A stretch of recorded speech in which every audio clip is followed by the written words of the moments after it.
Naturopathy क्या है? Naturopathy कोई पैथी नहीं है। ये एक जीवन पद्धति है। मनुष्य प्रकृति के पंच महाभूत से बना है। मिट्टी, पानी, धूप, हवा और आकाश। जो वस्तु जिस चीज से बनी हो उसकी मुरम्मत भी उसी चीज से होगी। अगर लोहे का बना हुआ सामान है उसकी मरम्मत आप लोहे की वेल्डिंग से ही कर सकते हैं, मिट्टी से नहीं कर सकते। मिट्टी के बने बर्तन की मरम्मत आप मिट्टी से ही कर सकते हैं। तो जब हमारा शरीर प्रकृति के पंच महाभूत से बना है तो हमारे उसका इलाज भी, कोई बीमारी है, कोई रोग है, कोई कष्ट है, उसका इलाज भी प्रकृति के पंच महाभूत से ही होगा। लोगों की संख्या बीमार होने की ज्यादा बढ़ती जा रही है। क्या कुछ ऐसा कोरोना के बाद हुआ है लाइफस्टाइल में जिससे कि लोग ज्यादा समस्याओं से जूझ रहे हैं, पीड़ित हैं? क्या नेचुरोपैथी इसमें कोई समाधान दे पा रही है? हाँ, नेचुरोपैथी से बहुत समाधान दे रही है। मेरे पास अभी किडनी के पेशेंट हैं, स्लीप डिस्क के पेशेंट हैं, डायबिटीज के पेशेंट हैं, बीपी के पेशेंट हैं, हार्ट के पेशेंट हैं। उनकी डाइट चेंज की जा रही है कि आपको ये खाना चाहिए, इस समय ये खाना है और इस समय आपको ये ट्रीटमेंट लेना है, उपचार करना है। उससे उनको बहुत लाभ हो रहा है। लोगों का जानना ये है कि नेचुरोपैथी एलोपैथी से कितना अलग है और हो सकती है। नेचुरोपैथी से एलोपैथी बहुत भिन्न है। एलोपैथी का काम है रोग को दबाना और नेचुरोपैथी का, नेचुरो पद्धति का, नेचुरो जीवन का काम है रोग को जड़ से खत्म करना। डॉक्टर साहब, आपने बताया कि सैर करें और सैर का तरीका क्या होना चाहिए? कि लोगों को तरीका नहीं पता। मैं चाहूंगा सैर का तरीका ये है कि हम सैर अकेले करें और एकांत में करें। अच्छा। उसके साथ दूसरा नहीं होना चाहिए, क्योंकि हम सैर करते समय उससे बात करते रहेंगे तो हमें उस सैर का लाभ नहीं होगा। हमें पैरों को लंबा फेंकना है, हाथों को लंबा फेंकना है और नाक से सांस लेना है, मुंह से सांस को छोड़ना है। नमस्कार, मेरा नाम है संदीप और आप देख रहे हैं न्यूज़ी इंडिया से खास के पेशकश हमारी पॉडकास्ट का एक ब्रॉडकास्ट प्रोग्राम, जहां आज हमारे मेहमान हैं डॉक्टर सुमेर चंद गुप्ता जी। पिछले 55 वर्षों से वो अपनी सेवाएं दे रहे हैं नेचुरोपैथी के माध्यम से, जीवन शैली को बदलने के लिए, लोगों की लाइफस्टाइल को चेंज करने के लिए। बहुत बहुत स्वागत है सर आपका हमारे स्टूडियो में। धन्यवाद।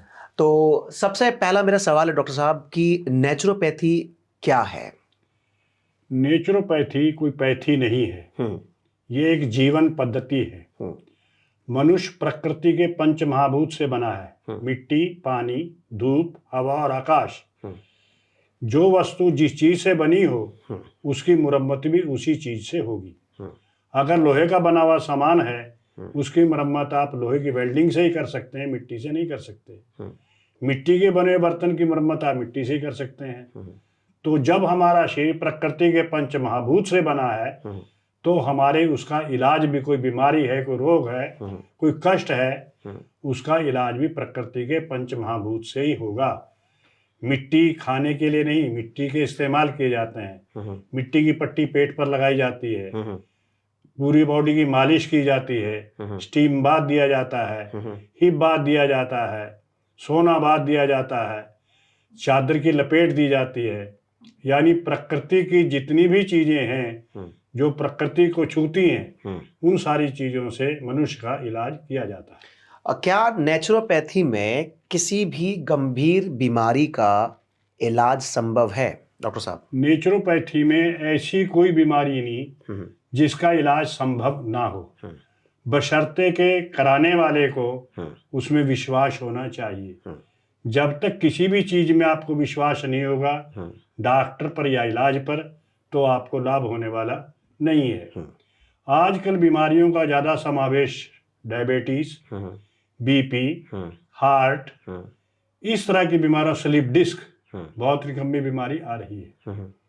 और जब से लॉकडाउन आया है इससे लोगों की किडनियां खराब हो रही हैं, हार्ट खराब हो रहा है, क्योंकि जो दवाइयां उन्होंने प्रयोग की हैं वो उनके शरीर के अनुकूल नहीं थी, ना उनको जरूरत थी। तो वो दवाइयां दी गई, उसका रिएक्शन आज उनको हो रहा है और वो आज बीमारी से परेशान है। जैसे कोरोना के बाद आने के बाद जीवन शैली बिल्कुल पूरी तरह से चेंज हुई है, लाइफस्टाइल बहुत लोगों का चेंज हुआ है और देखा ये जा रहा है कि अब समाज में या सोसाइटी में या किसी भी राज्य में आप देखेंगे लोगों की संख्या बीमार होने की ज़्यादा बढ़ती जा रही है। क्या कुछ ऐसा कोरोना के बाद हुआ है लाइफस्टाइल में जिससे कि लोग ज़्यादा समस्याओं से जूझ रहे हैं, पीड़ित हैं? क्या नेचुरोपैथी इसमें कोई समाधान दे पा रही है?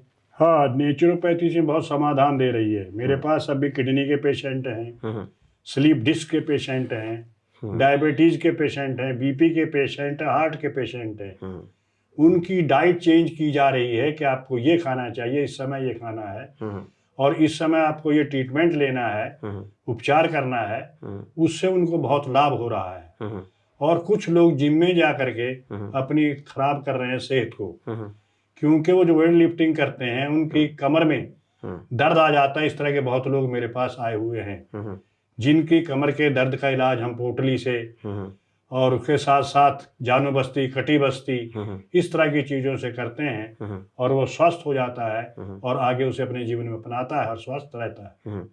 डॉक्टर साहब, मेरा सवाल आपसे ये भी है कि आप कई सालों से आपने सेवाएं अपनी गांधी आश्रम में दी हैं, जो कि जीटी रोड दिल्ली के आसपास में है। मैं जानना चाहूँगा कि वहाँ पर आपका जो अनुभव है लोगों के साथ, या वहाँ पर किस तरह का इलाज और ट्रीटमेंट और किस किस तरह से किन लोगों को आपने अब तक का दिया, क्या अनुभव रहा आपका वहाँ पर? मैंने देखिए, मेरे पास उपराष्ट्रपति कृष्णकांत जी, हम्म, उनका उपचार मैंने किया। हम्म, रितंबरा जी के गुरु हम्म, स्वामी परमानंद जी का इलाज मैंने किया है। हम्म, इसके साथ साथ हम्म, हरियाणा का गवर्नर जो है हम्म, वो हर महीने मेरे पास ट्रीटमेंट के लिए आते थे। हम्म, हिमाचल के गवर्नर मेरे पास आते थे। हम्म, अब भी मेरे पास हरियाणा में हुड्डा साहब हैं रोहतक में, हम्म, वो आश्रम में आते रहते हैं। हम्म, तो हमारे पास ऐसे ऐसे लोग आए हैं हम्म, जिनको प्राकृतिक चिकित्सा से प्रेम है। हम्म, जिसको प्राकृतिक चिकित्सा या प्राकृतिक जीवन पद्धति से प्रेम नहीं, हम्म, उसको ना लाभ होने वाला ना कुछ होने वाला। हम्म, तो मेरे पास इस तरह के बहुत विधायक वगैरह, हम्म, मिनिस्टर वगैरह, हम्म, तो ये सब लोग वहाँ रह करके अपना उपचार लिए हैं हम्म, और उनको बहुत फायदा हुआ है, क्योंकि उसमें खान पान भी हम उसी प्रकार का देते हैं जैसे जिसकी बीमारी होती है। डॉक्टर साहब, सवाल यह है कि लोगों का जानना ये है कि नेचुरोपैथी एलोपैथी से कितना अलग है और हो सकती है? हाँ, नेचुरोपैथी से एलोपैथी बहुत भिन्न है। हम्म, एलोपैथी का काम है रोग को दबाना, हम्म, और नेचुरोपैथी का, नेचुरो पद्धति का, नेचुरो जीवन का काम है रोग को जड़ से खत्म करना। हम्म, पेड़ के अगर ऊपर दीमक लगी हुई है हम्म, तो उसके ऊपर छिड़काव करने से फायदा नहीं होगा। हम्म, उसकी जड़ में हमें उस प्रकार की चीज देनी होगी हम्म, जिससे पत्ते हरे रहें, वो पेड़ ठीक रहे। तो एलोपैथी में और प्राकृतिक जीवन पद्धति में यही अंतर है हम्म, कि वो दवाई देंगे, उसके अनेक रिएक्शन होंगे, हम्म, लेकिन इस नेचुरल पद्धति में कोई भी रिएक्शन किसी प्रकार गलत नहीं होता, बल्कि व्यक्ति स्वस्थ होता चला जाता है। डॉक्टर साहब, जैसे मुखर्जी नगर में आप अभी हमारे स्टूडियो में आप हमारे मेहमान हैं, और बहुत कुछ आपने बताया नेचुरोपैथी के बारे में। तो यूपीएससी के लिए मुखर्जी नगर भी फेमस है। यहाँ पर बच्चे आईएएस और आईपीएस और कई सारे बहुत ही अच्छे पदों के लिए अपनी तैयारियां करते हैं। और मैंने देखा है कि वो बहुत ज़्यादा स्ट्रेस और एंग्जाइटी के साथ जूझ रहे होते हैं। उनके लिए आप क्या संदेश देना चाहेंगे? एक तो सबसे बड़ी बात यह है कि अपने शरीर की हर रोज मसाज करें, सरसों के तेल से हल्की हल्की शरीर की मसाज करें, और अपने मन के अंदर कोई हीन भावना लाएं, हीन भावना बिल्कुल ना लाएं। मैं स्वस्थ हूँ, स्वस्थ रहूंगा, और मैं जो काम कर रहा हूँ उसमें सफल हो जाऊंगा, तो उससे हमको सफलता मिलेगी। और हम गलत विचार ना लाएं, गलत विचार ना सोचें। हमें नींद अच्छी आनी चाहिए, हमारा खान पान अगर अच्छा होगा तो नींद भी अच्छी आएगी, और हमें एंजाइटी या उस तरह की चीज भी नहीं होगी। और उसके लिए हम सवेरे उठ कर थोड़ी सैर करें, खुली हवा में रहें, और गलत चीजों से बचें, तभी हमारा जीवन सफल हो सकता है। डॉक्टर साहब, आपने बताया कि सैर करें, और जी हाँ, सैर का तरीका क्या होना चाहिए? लोगों को तरीका नहीं पता। मैं चाहूंगा सैर हमें का तरीका ये है कि हम सैर अकेले करें और एकांत में करें। अच्छा। उसके साथ दूसरा नहीं होना चाहिए, क्योंकि हम सैर करते समय उससे बात करते रहेंगे तो हमें उस सैर का लाभ नहीं होगा। हमें पैरों को लंबा फेंकना है, हाथों को लंबा फेंकना है, और नाक से सांस लेना है, मुंह से सांस को छोड़ना है। वो सैर का तरीका है। हम सैर तो करते नहीं, बातचीत करते रहते हैं, वो मटर गश्ती है, सैर नहीं है। सैर का तरीका है हाथों को और पैरों को अच्छे तरीके से हिलाएं, नाक से सांस लें, मुंह से सांस को छोड़ें। देखिए डॉक्टर साहब ने बहुत अच्छी बात बताई है कि सैर का तरीका, जो आप सैर करने जाते हैं, मॉर्निंग वॉक करने जाते हैं, इसका मतलब ये नहीं कि आप अपने किसी साथी के साथ जा रहे हैं, बातचीत करते हो आप कहते हैं कि मैं 5 किलोमीटर गया या आधा घंटा टहल कर आया, लेकिन लाभ नहीं हो रहा। लाभ तभी होगा जब अपने हाथ पैरों को आप लंबा लंबा फेंकेंगे, लंबे लंबे चाल चलेंगे, आप नाक से सांस लेंगे और मुंह से छोड़ेंगे। मेरा सवाल डॉक्टर साहब ये भी है, जो यहाँ पर स्टूडेंट्स हैं, यहाँ के स्टूडेंट बोलूँ या मैं ऑल ओवर इंडिया स्टूडेंट्स बोलूँ, स्टूडेंट्स को चाय पीना बहुत पसंद है। अगर आप जाएंगे अभी स्टूडियो से बाहर तो आपको भी मिलेंगे कि कई सारे स्टूडेंट चाय की टपरी पे चाय पी रहे हैं। चाय के लिए क्या कहना चाहेंगे आप? कि आज तो जगह जगह रेडियां लगी हैं खाने की, और भी इस तरह की लगी हैं जो आदमी को बीमार करने वाली हैं। चाय तो एक बहुत ही निकम्मी चीज है। चाय भूख को बंद करती है। चाय कफ काटन वायुहरण बुद्धिहीन बलक्षीण लहू का पानी करे 2 गुण अगुण 3। चाय कफ को काटती है, वायु का हरण करती है, 2 गुण हुए, बुद्धि को हील करती है, बल को क्षीण करती है, लहू का पानी बन के पेशाब के जरिए निकाल देती है। ये केवल जीभ का स्वाद है, इसका फायदा शरीर को कुछ भी नहीं है। और हम इतनी जल्दी जल्दी चाय पीते हैं, अगर बदन पर गिर लें तो छाले पड़ जाएंगे, और ये जीभ नहीं जलती क्योंकि उसको आदत पड़ गई है इतनी गर्म चाय पीने की। चाय हमें नहीं पीनी चाहिए। तो चाय की जगह अगर कोई आप सब्स्टिट्यूट दें उन्हें, तो क्या उन्हें लेना चाहिए? चाय की जगह अदरक, मोटी इलायची, तुलसी, इसको उबाल के काढ़ा बनाएं, दूध डाल कर पी ले। जैसे जीवन शैली की अगर मैं बात करूं डॉक्टर साहब, आज की डेट में लोग अपने घर से निकलते हैं तो ये कहते हैं कि हम अपना नाश्ता करके बहुत अच्छा निकलते हैं, क्योंकि उसके बाद जब घर से खा के चलेंगे तो हम सब फिट रहेंगे, फिर लंच करते हैं। तो अब मैं चाहता हूं कि हमें दर्शकों को ये बताएं कि नाश्ता कितना हमारे जीवन में बहुत ज़्यादा रोल निभा रहा है या नहीं भी निभा रहा है? हमारे जीवन में बहुत खराब करने वाला है जो नाश्ता हम कर रहे हैं। आज हम घर से निकलते हैं, हमारे पास नाश्ता करने का समय ही नहीं है। हम रास्ते में गाड़ी चला रहे हैं तो खा रहे हैं, गाड़ी पीछे बैठे हैं तो खा रहे हैं, जबकि खाना पलोथी मार करके बैठ करके खाना चाहिए। और जलपान जो है उसमें गलत चीज नहीं होनी चाहिए। पराठे है, ये इस तरह की चीजें नहीं। हर्बल टी आप ले सकते हैं, दूध ले सकते हैं, फल ले सकते हैं, जूस ले सकते हैं, अंकुरित अनाज ले सकते हैं, अंकुरित अनाज का दलिया ले सकते हैं। इस तरह की चीजें आप इस्तेमाल करेंगे तो कोई परेशानी नहीं होगी। और रात का जो खाने का समय है, कब तक खा लेना चाहिए, और दिनचर्या किसी व्यक्ति की कैसी होनी चाहिए? आज के अगर स्थिति में आप देखेंगे, आप अगर वो कहना चाहेंगे तो बात नहीं बनेगी, क्योंकि व्यक्ति का जीवन एक यंत्रव्रत हो गया है। 9 बजे तक तो उसको खा ही लेना चाहिए, लेकिन लोग तो 12 बजे, 1 बजे और 2 बजे तक खा रहे हैं, और फिर 3-3 बजे सो रहे हैं, और सवेरे फिर 10 बजे उठ रहे हैं। तो जो भगवान ने बांटना होता है स्वास्थ्य, वो तो सवेरे खत्म हो लेता है, तो उसको तो मिलता ही नहीं स्वास्थ्य। स्वास्थ्य मिलेगा और 5-6 बजे उठेगा, थोड़ा सैर करेगा, घूमेगा फिरेगा, तो उसको स्वस्थ रहेगा, उसकी जीवनचर्या भी बदलेगी, बीमारी भी उसके पास नहीं आएगी, उसकी सोच ही बहुत बढ़िया हो जाएगी। ये सारी चीजें उसको सोचनी पड़ेगी। बहुत बढ़िया डॉक्टर साहब, मैं आपसे ये जानना चाहता हूँ कि किसी व्यक्ति को कितना समय देना चाहिए अपने दिनचर्या में अपनी लाइफस्टाइल को बदलने के लिए और अपने आप को तंदुरुस्त रखने के लिए? जैसे अभी मैंने आपके कई सारे प्रोग्राम देखे हैं, आपके पॉडकास्ट मैंने भी सुने हैं, और कई सारे मेरे जानने वाले उन्होंने आपके आश्रम में आके ट्रीटमेंट लिया, वो स्वस्थ भी हुए हैं। मैं आपसे बस ये जानना चाहते हैं, हमारे दर्शकों को बताएं, खाना खाने की क्या प्रक्रिया होनी चाहिए? खाना खाने से पहले क्या सैलेड ज़रूरी है या नहीं है, या बाद में खाना चाहिए, साथ में खाना चाहिए? ये ज़रूर बताएं। सलाद हम पहले खाएंगे तो ज़्यादा अच्छा रहेगा। खाने के साथ पानी नहीं पीना। कुछ लोग खाने के साथ पानी पीते हैं, या चाय या दूध वगैरह लेते हैं, या आजकल तो कोको कोला वगैरह पीने लगे हैं। वो बहुत गलत चीज़ है, क्योंकि जब आपने आग जलाई है चूल्हे में और उसमें डाल दिया पानी, तो मंदाग्नि हो जाएगी, वो उसको आग को जलने नहीं देगी। उसी प्रकार हमारे पेट में जो खाना जा रहा है उसे अग्नि ने भस्म करना है, और हमने उसमें डाल दिया पानी, तो हमारा जो तेजाब बनने लगेगा, पेट खराब रहेगा, पेट साफ नहीं होगा, अनेक प्रकार बीमारियां हमको होंगी। क्योंकि पेट ही अगर ठीक नहीं होगा तो मनुष्य स्वस्थ रह नहीं सकता। बिल्कुल। इसलिए पेट का ठीक रहना बहुत जरूरी है। कॉन्स्टिपेशन होना ही नहीं चाहिए, क्योंकि बीमारियों की जड़ तो कॉन्स्टिपेशन ही है। बिल्कुल।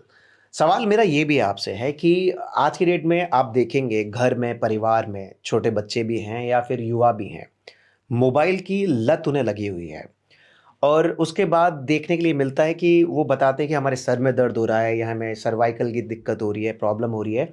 इस चीज़ से जो सर्वाइकल है या इस तरह की जो प्रॉब्लम है, नेक पेन है, उससे कैसे बचा जा सकता है, और मोबाइलों को भी अगर आप बताना चाहेंगे मोबाइल से कैसे बचा जा सकता है? ऐसा है कि बच्चों को समझाना चाहिए। माता पिता बच्चों को समझाते ही नहीं, और माता पिता के पास ही समय नहीं बच्चों के पास बैठ करके उनसे कुछ बातचीत करने का। बच्चे अपने लैपटॉप में लगे हैं, माँ बाप अपने चक्कर में लगा हुआ है, कानों में लगा रखा है, आंखों में लगा रखा है, ना उसको फुर्सत ना उसको फुर्सत है। तो हम छोटे बच्चों के जीवन को बदलें, क्योंकि अगर हम उनको नहीं बदलेंगे उनका भविष्य जो है वो ठीक नहीं रहेगा।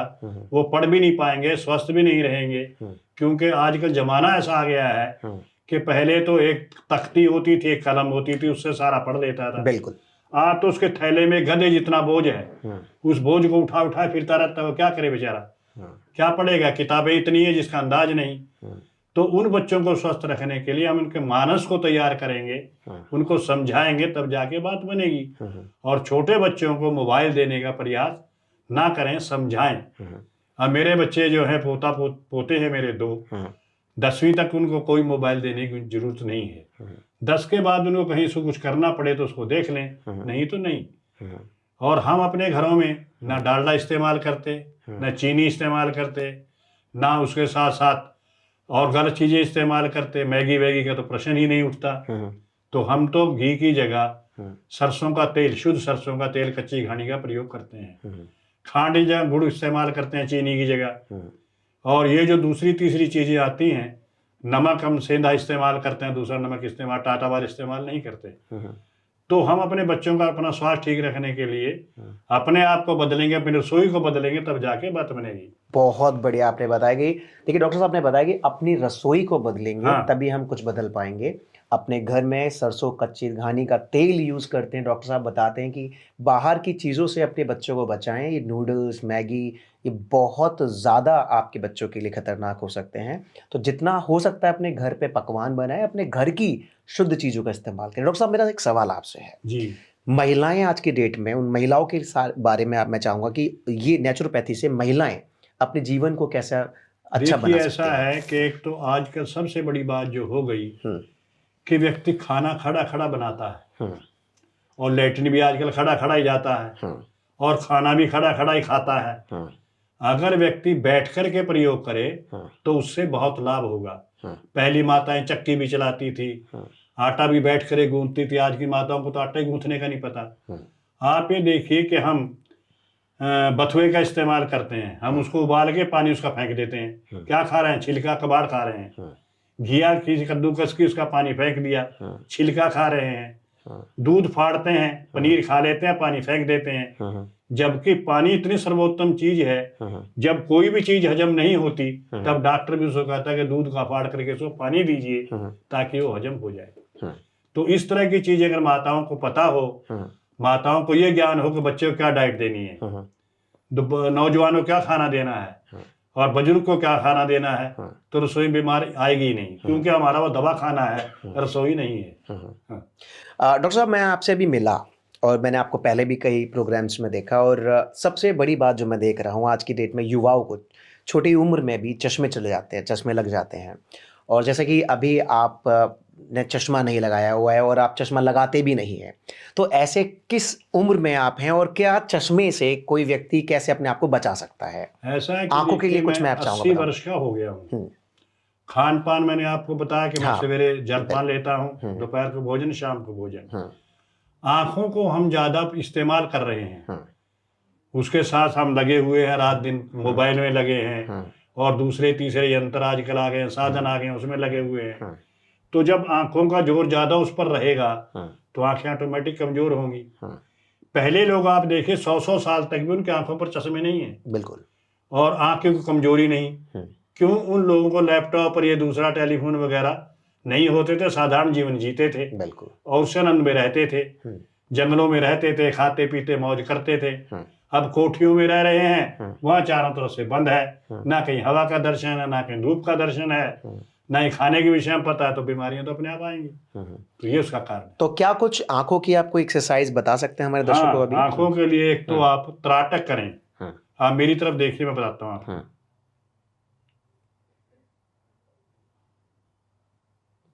अच्छा, आंखों को गोल गोल घुमाना गोल है। गोल घुमाए, दाएं बाएं घुमाए, ताकि अंदर का रिटेना जो उसका है वो ठीक से साफ हो जाए। बहुत बढ़िया। दूसरा, मुंह में पानी भरे, आंख पर छींटा मारे, मुंह का पानी निकाल दें। फिर मुंह में पानी भरे, आंख पर छींटा, मुंह में पानी निकाल दें।